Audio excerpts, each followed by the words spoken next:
Hello there. So this is gonna be a pretty short video.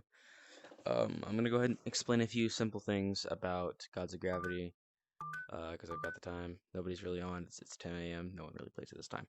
So, uh, I've already told you guys the gist of how everything works and all that stuff. What things are, what troops are, what modifiers do in game, what all that stuff is. So I'm gonna go ahead and explain a few things. Um, so normally a very common mistake people make when they first start getting in the game is they see, oh hey, the tutorial told me to go take planets. So what if I throw all of my troops in there at once? See how they all get obliterated? Oh boy, they killed 2 whole troops. Oh man, that was so helpful. Now, early game, right?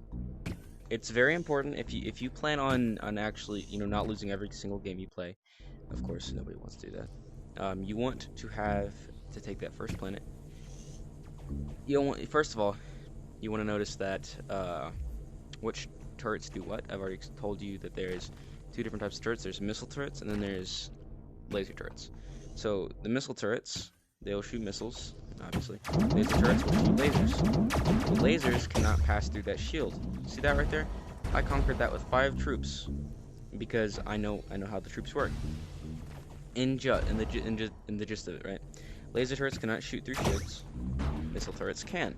So when you go to capture a planet, you need to be very aware of which turrets are laser turrets and which turrets are missile turrets, and also how to counter missile turrets.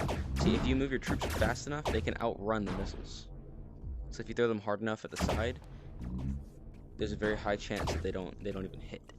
But it's kind of situational. It's more consistent to.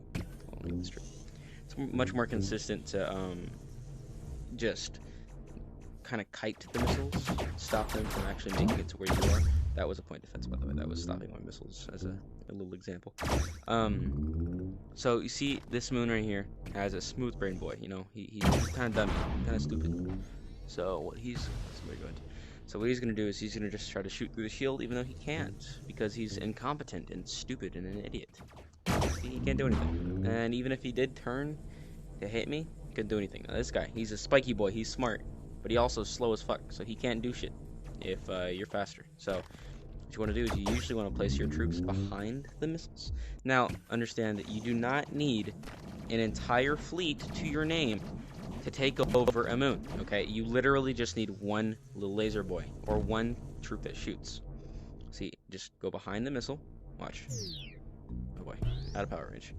We'll go for this moon right here, because it's in my power range. We'll go for this laser right here. Watch. Boom. The laser has to turn around to shoot my ship. Can't do anything about it. He's a little dummy, stupid boy. That's how all the troops work. See, they will not shoot until it is in range. See? Boom. So, to stop them from shooting your ships, take one little laser boy, one little shooty boy, literally anything that can shoot. Blue team is getting reinforcements. Boom. Boo. Boof. Whatever.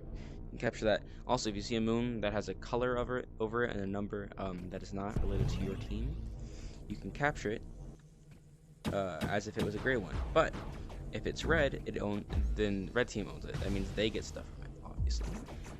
Oh god, you just took a new planet. I need to stop that. Since it's 0 though, I can just boop, and it's mine now.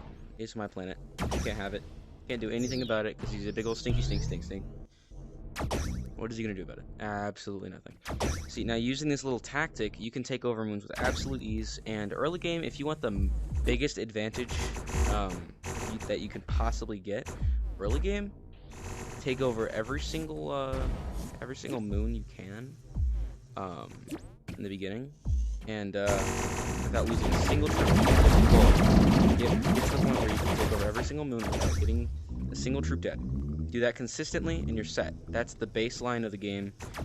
Perfectly, you're doing perfectly well if you can do that efficiently. If you can't, that's fine too. Not everybody's a very fast learner. Some people start out a little bit slower than others. It's fine. Don't worry about it. Just keep trying. And if you really want to practice, then you don't feel like getting berated by people saying, "Oh, you're garbage. You can't even take a moon. You're still garbage." Yeah, just first of all, tell them that just because you're good at the game doesn't mean that you're gonna do everything flawlessly. That's not how that works. That's a twisted way of looking at things. mistakes, he's got to be one of the best, if not the best, player in this game as of now that I know of. There's a few other people who are actually getting really close to him, but we don't talk about that. We'll talk about that later.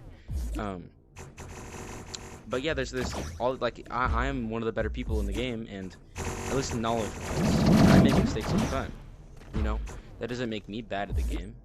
That doesn't make me unknowledgeable. Doesn't make me stupid. Doesn't make me garbage. No, it just means that I make mistakes. That's normal. It's a very common thing to happen. Everybody makes mistakes. So just keep that in mind as you're playing the game. You'll always make mistakes. Don't get too frustrated over it. Don't cry over spilling milk. You know? It's everything that you feel like you're garbage at. Every single person in this game who's considered good or the best has been in the same exact shoes as you right now, playing or watching this video because you don't like how you play, or you're new, or you're, you know, inconsistent. You want to fix how you play, or you want some little tips. You want to learn some things because you don't think you know everything there is to know. Whatever. For whatever reason you're watching this video, you know? Not everybody's perfect. Not everybody knows exactly what they're doing at all times. You don't always have to know exactly which planet to go to next, you know, not at least in a competitive sense. When you're playing competitively, you want to know what you're doing next, and you want to know what your opponent's doing next. That's how that works. But that's an entirely different cup of tea. Like can of beans, can of worms. I'll get into that later. I will have specific videos for that, and maybe like to help people tournaments, you know, tips, things that I've given people like Everest and the sun has been free before tournaments. Helps them out a lot. You know, little tidbits here and there. I'm more than happy to help you guys out because I know how it feels to be new and nobody want to help you, because everybody sometimes that way, let's be honest. When you first get to know the game as well, you don't want to help anybody else because you're like, oh, I have an advantage, let me keep that, or you just don't care to take the time, or for whatever reason you choose to not help people, you know? It's part of the game. I use the sun buff. I forgot to talk about sun buff, by the way. Sun buff, it makes everything you do, your troops do, faster. So they shoot faster, they turn faster, shields turn faster, make them hard.